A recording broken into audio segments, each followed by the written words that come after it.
Estamos hoy en 20 Manzanas con Alejandro Finocchiaro, ministro de Educación, Cultura, Ciencia y Tecnología.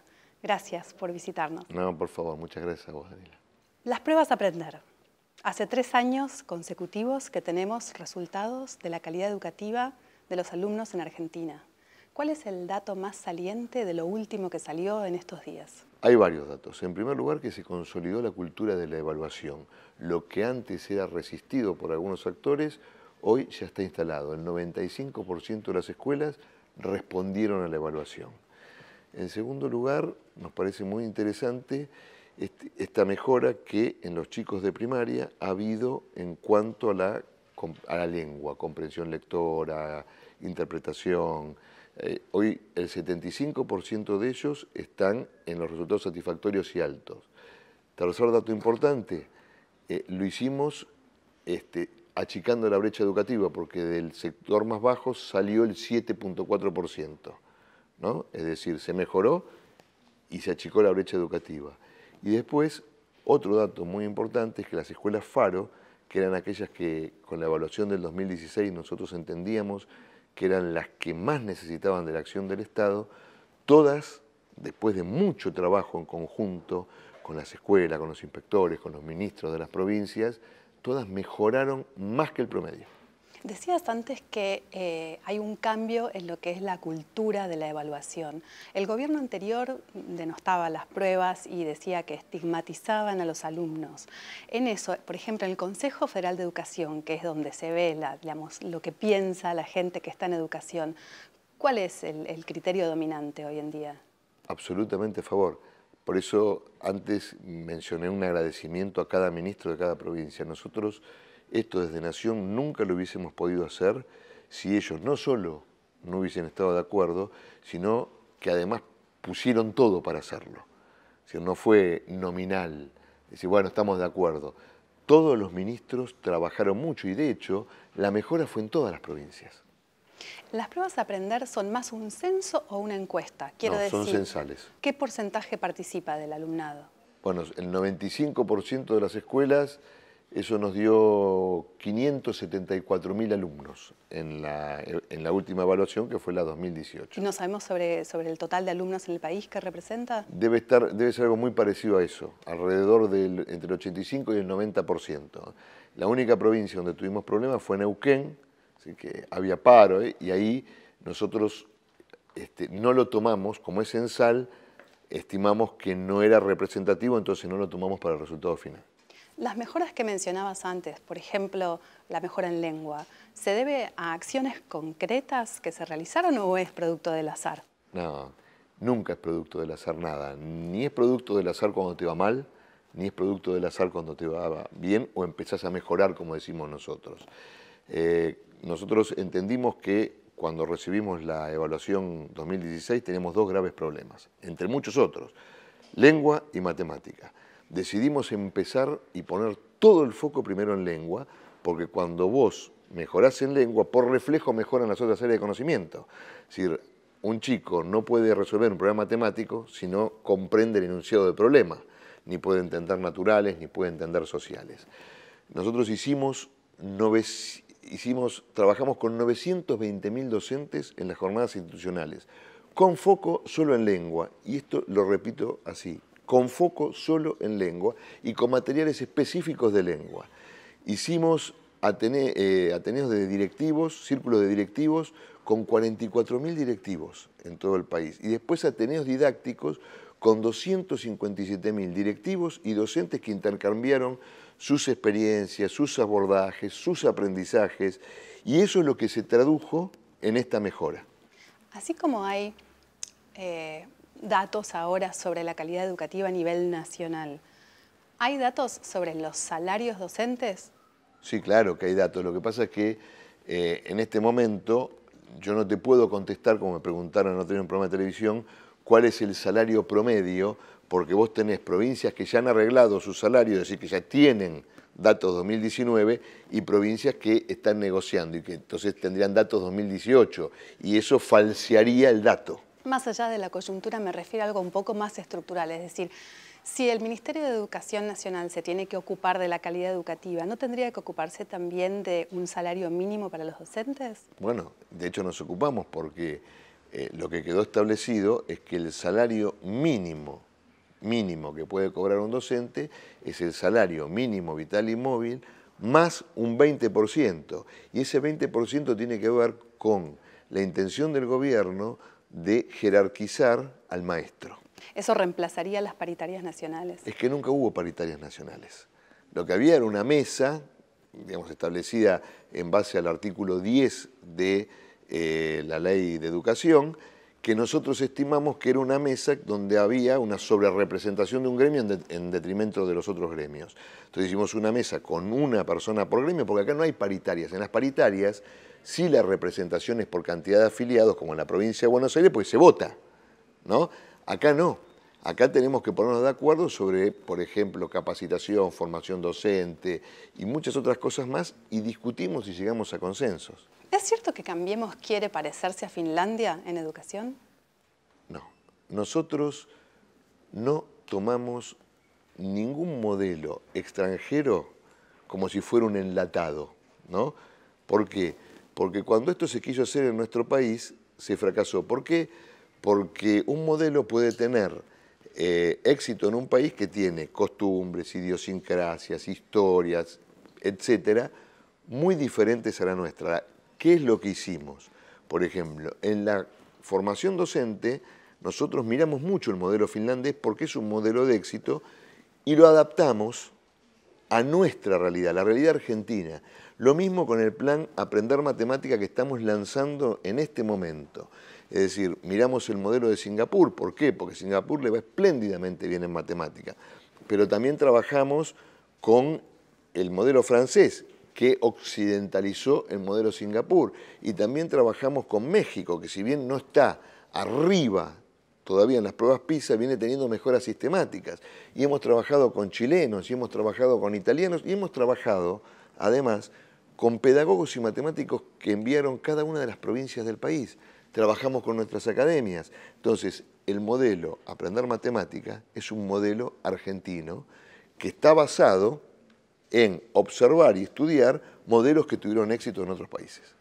¿Cómo ves el futuro de la educación pública en Argentina? Y digo esto en el contexto de que hay una gran crítica que se hace muchos años a la educación que está migrando hacia lo privado, que en lo público queda la gente que no tiene recursos y entonces hay una división, una grieta, ahí que se está abriendo otra grieta en la sociedad, que es por clase social y que no parece que haya algún horizonte de cambio.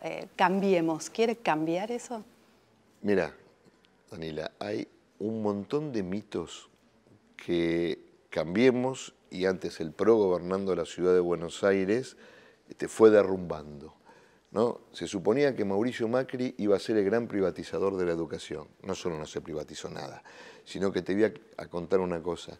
En los 8 años en que el presidente fue jefe de gobierno, el salario docente subió 1100%. En 8 años. En la película, si vos tomabas la foto, por ejemplo, en 2009 no era tan bueno, ¿no? Desde que nosotros asumimos en La Nación, subió la matrícula en inicial y el 76% de esa subió 5.8 en inicial y el 76% fue en la educación pública o estatal, de gestión estatal. Y de eso vos tenés un porcentaje del 16% que es en sala de 3. Si logramos ampliar la cobertura, también mejoró en 3.5, subió en 3.5 la matriculación en escuelas medias y el 60% de ello es estatal. Logramos bajar la sobredad 2.2 en la escuela media y 2.4 en la escuela primaria de gestión estatal. Todo eso son mejoras y son datos concretos y realidades. ¿Por qué? Vos hace un rato me preguntabas si la prueba era censal. Es censal. ¿Qué quiere decir que es censal? Que se la hace a todos. Entonces, cualquiera que quiere venir a ver nuestros datos, los puede ver. Y puede ver que ahí no hay mentiras. No es una gran muestra, una gran encuesta que uno no sabe cómo se hizo ni con qué metodología. De hecho, vos fijate que la hemos presentado y nadie ha cuestionado los datos. Pero entonces, ¿no es cierto que hay un éxodo hacia la educación privada por parte de las clases medias, intelectuales, clases educadas, clases altas, gente pudiente? No, de hecho, vos fíjate una cosa, es verdad que sí, hubo un éxodo que comenzó más o menos en el 2001, cuando fue aquella gran crisis, y en realidad lo que se verificó era un éxodo, si vos querés, de la gente que podía pagar escuelas parroquiales, ¿no? ¿Por qué? Porque cuando vos empezás y empiezan todos los temas de los paros y la gente siente que mamá y papá trabajan, entonces si el chico no tiene clases, ¿dónde va a estar el chico? Entonces falta mamá o falta papá, pierde el premio, pierde el día de trabajo. Entonces optaron por lo que vos decís, porque las escuelas que más aumentaron la matrícula en el sector privado han sido las parroquiales, justamente las que tienen menos valor de cuota. Eso es lo que comenzamos a revertir, lo comenzamos a revertir en la ciudad y también en la nación. Entonces, por eso yo creo que el resultado de estas pruebas a aprender tienen que mover a la reflexión a muchos actores del sistema educativo sobre sus prácticas y sobre cómo se defiende en serio la educación de gestión estatal o como vulgarmente la conocemos pública. ¿Y lo ideal qué sería? Que si tuvieras recursos ilimitados, ¿a dónde llevarías a la educación pública? ¿Y a dónde llevarías a los estudiantes? Bueno, eso nunca me lo planteo porque alguien que gestiona nunca puede plantearse que tiene recursos ilimitados. Lo que nosotros tenemos que hacer es llevar la escuela al siglo XXI, porque los estudiantes ya están en el siglo XXI, inclusive sin distinción de capa social, ¿no? Tenemos que hacer una escuela más ágil, más dinámica, más moderna, donde se trabaje por áreas de conocimiento, que eso es lo que empezó este año con la secundaria 2030, cuya implementación va a llegar hasta el 2025, porque va por años, obviamente, donde se trabaje en forma colaborativa, interdisciplinar. Este año comenzamos como espacio curricular con programación y robótica, ¿no? Y otra cosa que yo le agregaría a esto, que eso no se hace con dinero, sino que es un cambio cultural muy importante, es la escuela de la diversidad. Nosotros no tenemos que tolerar la diversidad, porque tolera solo el que es superior. Tenemos que enseñarle a nuestros chicos, a nuestras chicas, a respetar y finalmente a amar la diversidad. Porque Argentina surgió siendo un país diverso. Por supuesto que hace 150 años había otras diversidades. Bueno, nosotros tenemos que respetar y amar al que es diferente. Tenemos que además entender que esa diferencia no solo debe unirnos, sino que nos enriquece, porque yo del que es diferente aprendo. No sé si leíste ahora que hablabas de modernizar en las aulas, el artículo que salió en El País sobre los hijos de los gurúes de Silicon Valley, que están mandando a sus hijos a las escuelas Waldorf y que son sin pizarrones, digo, sin pantallas, sino con pizarrones tradicionales. ¿Qué opinas de eso? Mira, lo que opino es que cada país tiene un contexto diferente y escuelas, que además las escuelas Waldorf no son nuevas, determinadas formas de enseñanza que a lo mejor en algunos países pueden funcionar, aquí no. Digamos, en algún momento se hablaba del homeschooling, ¿no? Yo me educo en mi casa. Bueno, a lo mejor puede funcionar en alguna sociedad y en otras no. Yo no estoy muy de acuerdo con eso, salvo para los adultos, ¿no? ¿Por qué? Porque la escuela cumple otras funciones y Argentina tiene su tejido social muy quebrado, deshilachado. Entonces, que nosotros utilicemos la escuela como espacio de socialización, como espacio de respeto al otro, como espacio, como decía antes, de entender al que es diferente y aprender a amar esa diversidad, para nosotros sigue siendo muy importante. ¿Dónde sentiste mayor capacidad de influencia en la educación pública? ¿A nivel nacional, como ahora, o a nivel provincial, cuando estuviste en la Ciudad de Buenos Aires como subsecretario de Políticas Educativas, o en la provincia de Buenos Aires? Son diferentes esferas. Los cambios en educación, cuando se quieren hacer en forma profunda, demoran, ¿no? Recién después de 2 años podemos decir que empezamos a mejorar en lengua. Este año vamos a empezar a aplicar el Plan Aprender Matemática y la Escuela 2030, que nos llevaron ambos proyectos 2 años de trabajo. Yo creo que uno cuando tiene responsabilidad, cuando trabaja, cuando se da cuenta que no hay iluminados, sino que hay que hacerlo con el conjunto, hay que hacerlo con la maestra, hay que hacerlo con el director, hay que hacerlo con mamá y papá, hay que hacerlo con todo el mundo, uno llega, ¿sí? Las cosas llegan. De nosotros van a poder decir cualquier cosa, porque es la historia finalmente quien te juzga. Lo que no van a poder decir es que no hicimos, que no trabajamos. Yo me sentí bien trabajando en la provincia de Buenos Aires como ministro, me siento bien ahora, y también sentí que producía modificaciones cuando fui decano del Departamento de Derecho en la Universidad Nacional de La Matanza.